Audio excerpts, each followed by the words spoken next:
Paste करतो आपल्याला हे 3 बोटाचं अंतर सोडायचं आणि असं मार्किंग करायचं. परत मार्किंग आलं ते मार्किंग खाली आलं. मार्किंग यासाठी केलं आहे की या गोलाच्या आतमध्ये 3 रंग टाकायचे. पहिला रंग त्या मार्किंगवर टाकला. दुसरा रंग टाकताना आधीच्या रंगांमध्ये थोडंसं त्याला मिक्स करून टाकलं. तिसरा रंग हा मध्ये पूर्ण करून टाकला. हा झाला बेस. बेस केल्यानंतर सेंटर पॉईंट काढला. तर सेंटर आणि डिझाईनचा सेंटर आपण एकमेकांना फक्त मॅच केलं. आता जाळीवरती पांढरा पिवळा आणि पोपटी हे रंग फिक्स आहेत. डिझाईन कोणताही असलं तरी लाईट कलर असल्यामुळे हे बेसला वापरायचे नाही. सुरुवातीला हिरवा रंग मी बाहेर फिरवला. त्याच्याखाली पिवळा रंग आधीच्या रंगांमध्ये थोडंसं ओव्हरलॅप करून फिरवला.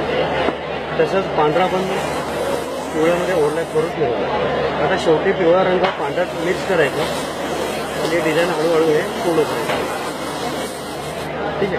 आता जे रंग आपण खाली टाकले होते ना त्या रंगांवरती सगळं डिझाईन हे तयार. ही पूर्ण प्रोसेस यात दिलेली आहे. रंग कोणते खाली टाकायचे कोणते